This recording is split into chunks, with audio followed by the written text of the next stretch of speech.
Hi everyone, Jennifer here, and welcome to the Chic Assignment check-in for July. I pre-recorded this video last week, and you're going to cut to me on a different day. Something very unexpected happens while I'm shooting this, and you'll see it later. You'll also see my really intense eyeliner. It was a trick that I was trying out, part of Chic Assignment number 4, mind you, to switch up our beauty routine. I don't think it quite works. It looks better in person. I got a lot of compliments that day, but on camera, not so much. I just had to do those disclaimers. But today we're going to jump into the life of Camille Saint-Saëns.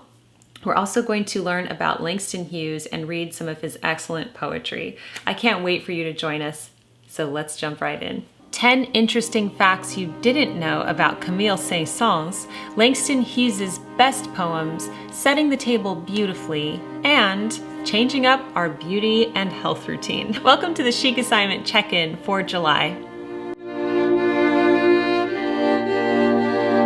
Everyone, Jennifer here, and welcome back to the Daily Connoisseur.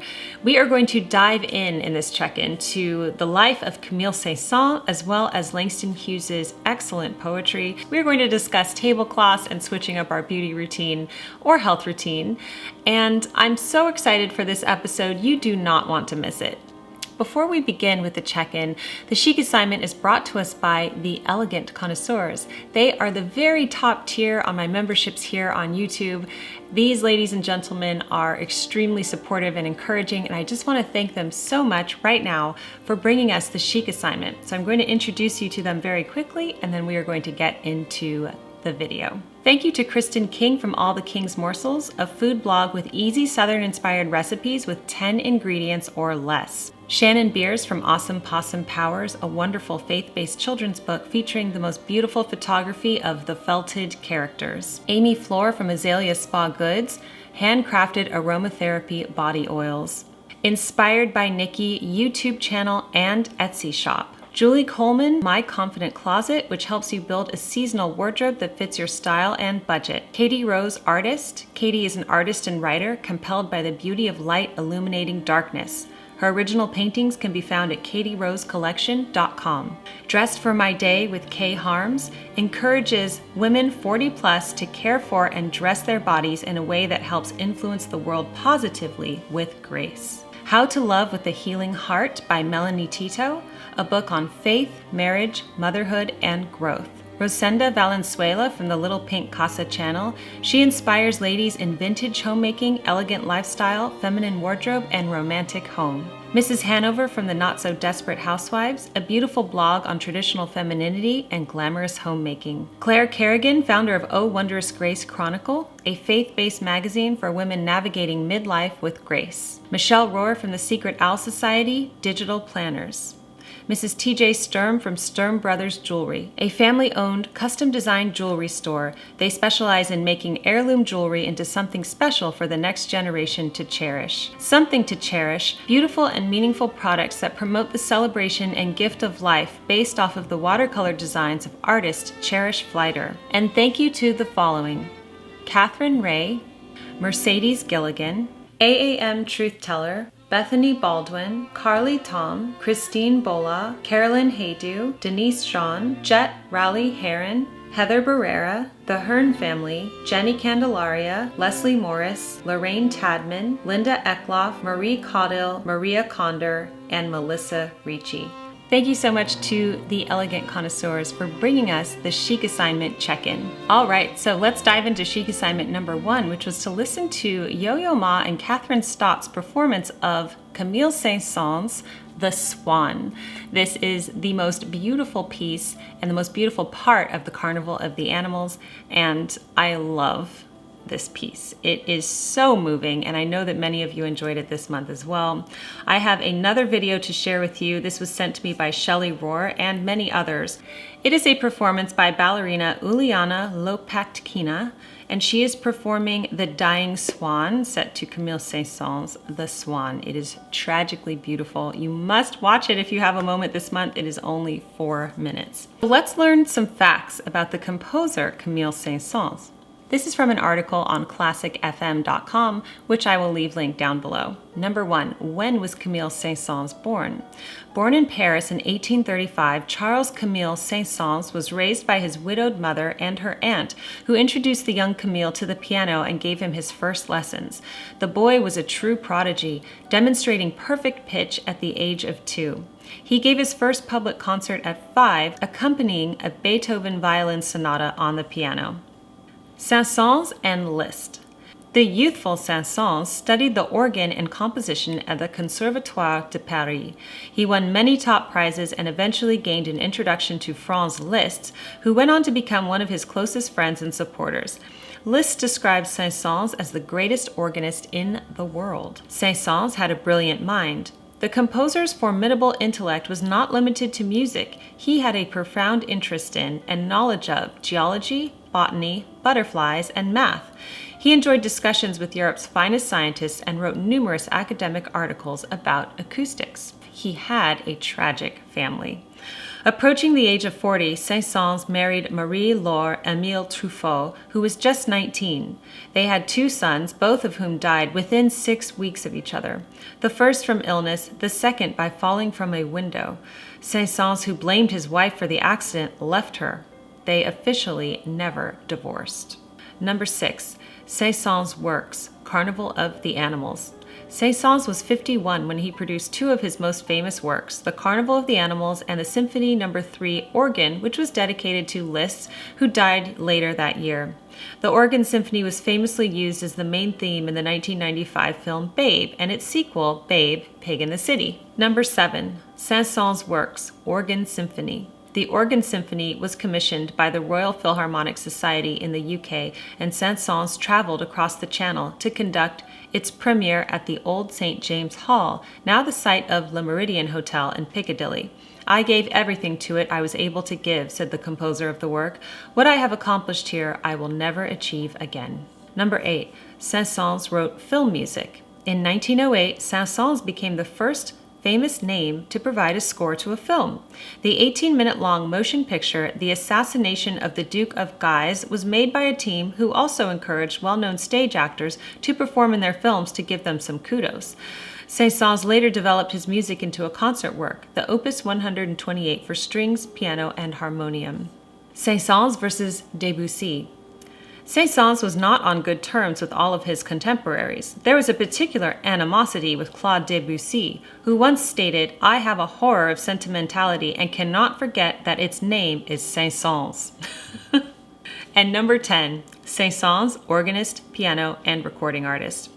Saint-Saëns was said to be unequaled on the organ and almost without competition on the piano. However, his performance style was described as restrained, subtle, and cool. He was one of the first pianists to experiment with recordings and was in fact the earliest born pianist to ever make a recording of his work. So there you go, 10 interesting facts about the composer Camille Saint-Saëns. Okay, now we are going to learn more about our poet in residence, Langston Hughes. I'm going to share briefly about his life. I also will link a video that is very short, it's about 3 minutes, that shares his biography. And we're going to focus more on his poetry in today's video because he is truly a master. All right, so let's learn about Langston Hughes, who was born in 1902 and died in 1967. James Mercer Langston Hughes was born February 1st, 1902 in Joplin, Missouri. His parents divorced when he was a young child and his father moved to Mexico. He was raised by his grandmother until he was 13 when he moved to Lincoln, Illinois to live with his mother and her husband before the family eventually settled in Cleveland, Ohio. It was in Lincoln that Hughes began writing poetry. After graduating from high school, he spent a year in Mexico, followed by a year at Columbia University in New York City. During this time, he worked as an assistant cook, launderer, and busboy. He also traveled to Africa and Europe working as a seaman. In November 1924, he moved to Washington, D.C. Hughes' first book of poetry, The Wary Blues, was published by Alfred A. Knopf in 1926.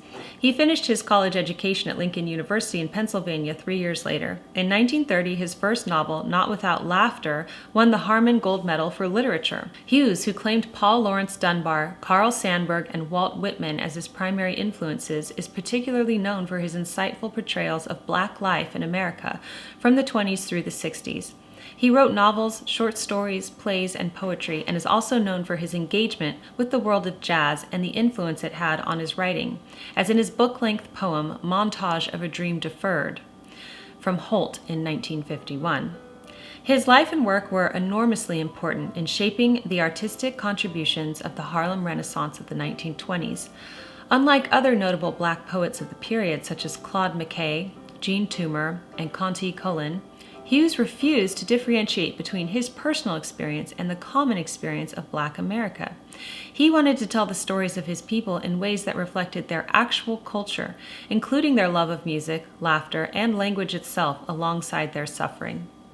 The critic Donald B. Gibson noted in the introduction to Modern Black Poets, a collection of critical essays from Prentice Hall 1973, that Hughes differed from most of his predecessors among Black poets, and that he addressed his poetry to the people, specifically to Black people, during the 20s when most American poets were turning inward, writing obscure and esoteric poetry to an ever-decreasing audience of readers. Hughes was turning outward, using language and themes, attitudes and ideas familiar to anyone who had the ability simply to read.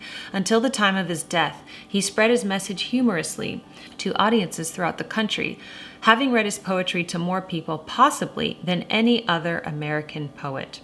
In addition to leaving us a large body of poetic work, Hughes wrote 11 plays and countless works of prose, including the well-known Simple books.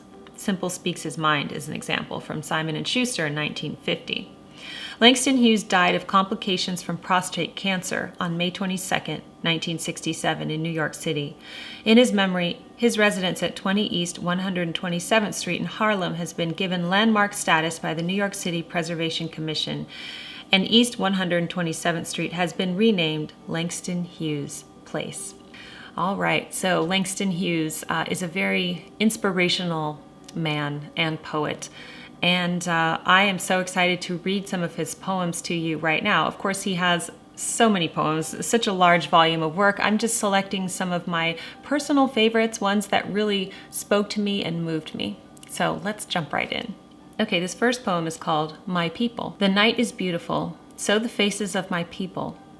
The stars are beautiful, so the eyes of my people. Beautiful also is the sun. Beautiful also are the souls of my people. All right, this next one is called Evil, and it is brilliant and humorous at the same time. Evil. Looks like what drives me crazy don't have no effects on you, but I'm gonna keep on at it till it drives you crazy too. That one is so good. It's really good. I have to read that one again. Looks like what drives me crazy don't have no effects on you, but I'm gonna keep on at it till it drives you crazy too. This next one is called American Heartbreak. I am the American heartbreak, rock on which freedom stumps its toe, the great mistake that Jamestown made long ago. Now, I haven't looked up the meaning of this poem, but I do believe from reading it that this is referring to slavery, which of course is a very horrible mark on American history. I am the American heartbreak, rock on which freedom stumps its toe. The great mistake that Jamestown made long ago. Okay, the next poem is called Harlem. What happens to a dream deferred? Does it dry up like a raisin in the sun, or fester like a sore and then run? Does it stink like rotten meat, or crust and sugar over like a syrupy sweet? Maybe it just sags like a heavy load, or does it explode? That is powerful. A dream deferred. That is really powerful. What happens to a dream deferred? Do you have a dream? Is it deferred right now? What happens to that? I can relate to this because with my books, and I've told the story many times, I won't tell it again here, but I wrote my books and received a lot of rejection for them, and I could have just deferred that dream and just put them on a shelf and let them collect dust. What would happen to that dream deferred? Or what happens when you act on your dreams, even in the face of adversity? So I love that one. That's one of my favorite poems of his. Okay, next. The Negro Speaks of Rivers, to W.E.B. Du Bois. I've known rivers. I've known rivers ancient as the world and older than the flow of human blood in human veins. My soul has grown deep like the rivers. I bathed in the Euphrates when dawns were young. I built my hut near the Congo and it lulled me to sleep.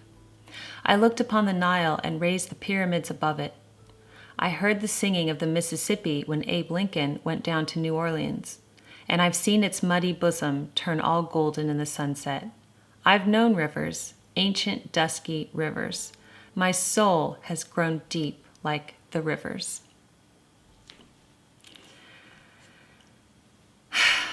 And finally, we're going to end on this poem called Theme for English B. The instructor said, "Go home and write a page tonight and let that page come out of you. Then it will be true." I wonder if it's that simple. I am 22, colored, born in Winston-Salem. I went to school there, then Durham, then here, to this college on the hill above Harlem. I am the only colored student in my class. The steps from the hill lead down into Harlem, through a park. Then I cross St. Nicholas, 8th Avenue, 7th, and I come to the Y, the Harlem branch Y, where I take the elevator up to my room, sit down, and write this page. It's not easy to know what is true for you or me at 22, my age, but I guess I'm what I feel and see and hear. Harlem, I hear you. Hear you. Hear me. We too. You, me, talk on this page. I hear New York too. Me. Who? Well, I like to eat, sleep, drink, and be in love. I like to work, read, learn, and understand life. I like a pipe for a Christmas present, or records, Bessie, Bach, or Bach. I guess being colored doesn't make me not like the same things other folks like who are other races. So will my page be colored that I write? Being me, it will not be white, but it will be a part of you, instructor. You are white, yet a part of me as I am a part of you. That's American. Sometimes, perhaps you don't want to be a part of me, nor do I often want to be a part of you. But we are, that's true. As I learn from you, I guess you learn from me, although you're older and white and somewhat more free. This is my page for English B. It's funny because when I read that poem for the first time, oh my gosh, here I go again. I'm ruining my my bat eyeliner, which I'm going to talk about in Chic Assignment number 4. But when I read that poem for the first time, it just really hit me. And I'm sorry. That is what poetry does to people. Some people think that it's irrelevant, but it is deeply relevant. And just to express so much in this small poem, I don't know, I just feel so many emotions because our country is going through so much right now. And I just think if we listen to just individual people like this, we listen to their experiences, if we all had open ears, I'm not talking about, race, black, white, Asian, Latino, it doesn't matter. If we just listen to people and listen to their experience and put ourselves in other people's shoes, I think that is so what this poem is about. And I'm so sorry, but my throat is literally burning right now. Do you know what? I pre-read all of these poems because I chose which poems I wanted to read today. And I was reading this one over breakfast this morning, and I started crying while I was eating my breakfast. And I thought, okay, well, I'm glad I got that out of the way. I'm not going to do that again. But these poems just cut to my soul. I love them. It's not just Langston Hughes. I mean, I did this with Robert Frost too. And I think if there's anything that we can take away from this, it's that poetry is deeply important in our culture. And I think, you know, as a society, we all sit down and people are just accustomed to just watching hours and hours of television and just kind of letting go of their mental faculties and allowing themselves to be entertained, you know, by these amazing productions, because television and movies and all that are, you know, an art form in themselves. But how important is it to sit down and pick up a book of poetry and to really analyze and think about what the poet is trying to say, what they're going through? And to just think about Langston Hughes and his experience, you know, as the only colored person, as he said, in his English class, and to write something and to just reach out to his instructor like this, and what a thoughtful young man. I don't know, it's just incredibly moving, and for me, extremely deep and much more of a meaningful experience. I can't even talk. This is extremely meaningful and deep and a very moving experience. My goal with the Chic Assignment is to encourage people to pick up these things again, to read poetry, to look at paintings, to look at life through the artist's perspective. Whether we agree with them or not, it doesn't matter. Let's listen to other people and other people's journeys and voices. So that was a very unexpected turn in the Chic Assignment check-in, but thank you for bearing with me on that one. Okay, hi everyone. It's actually several days later. I had to stop after that. I just had to. I couldn't go on. Plus, my bat eyeliner was just all the way down my face, and it started off not even looking good, and then it really didn't look good, so I just had to stop. Anyway, let's move on to Chic Assignment number 3, which was to dress the table beautifully this month. Now, that's going to look different for everybody. Some people like to use tablecloths like I do. Some people use placemats. Some people mix and match. There's a bit of a controversy as to whether that is proper to mix and match your tablecloth. But if you saw my Grand Millennial video, you'll notice that I showed a lot of interior design in that video. You could see a lot of mixing and matching. So there would be tablecloths and rattan placemats or things of that nature. And I do love to layer a table. I think it looks beautiful and very stylish. So to each their own. But I think that no matter what you do, it's kind of like dressing, where I don't say you have to dress like this, you have to wear this style. I just encourage people to wear clothes, right? So, and what that means is get out of your yoga pants, get out of your pajamas, wear clothes. And at that point, when you decide to wear clothes, just whatever style suits you is the best one. So it's kind of like that with the tablecloth. Some people want to use only placemats. Some people like just the rattan boards. Some people love tablecloths. Just do what works for you. So there are some beautiful chic tablecloths that people tagged me in over on Instagram with the Chic Assignment. And I'm so glad that so many of you enjoyed dressing your table this month. And the final thing was to change up one thing in our beauty or health routine. So I have been working on my eye makeup. I've been really trying some things out. In the previous portion of this video, you saw my bat eyeliner that was recommended to me by one of the viewers. I tried it out, and you know what? It looked really good in person, but on film, it didn't really look so good. I think for such a heavy eye makeup, I would also need false lashes or different lashes. But it's fun to experiment. So that's the thing. You have to be brave and open enough to actually experiment with things. And when something doesn't work, that's okay. At least you learn that it doesn't work. I have a lot of work to do on my eyeliner, so I'm back to my normal makeup look today in this video. And this is just what I normally do, just a very understated Leno makeup look. That heavy eyeliner look was very Sophia Loren, very 1960s. I don't know. I'm totally out of my comfort zone when I do stuff like that, but it was fun for me to experiment. I've also been changing my skincare routine up a little bit, as well as just a few other things. So I have enjoyed experimenting with my makeup, my skincare, wearing new perfume and that type of thing this month. So I would love to know what you switched up for your beauty and health routine. As for what I'm reading, I just finished the Jane Eyre book read by Thandie Newton. It was absolutely excellent. I highly recommend it if you're going to listen to the audio version of this book, to listen to that one. It was wonderful. So I hope that you enjoyed this Chic Assignment check-in. Thank you so much to the Elegant Connoisseurs for bringing us this video. I will leave all of their information either in a pinned comment down below or also in my corresponding blog post. If you wish to support the channel on the Daily Connoisseur, you can join at any level. I have 3 different levels, and the lowest one, which is the one most people join, is only $1.99 a month. Thank you so much for watching today, and I hope that you have a wonderful weekend, and I will see you next time on the Daily Connoisseur.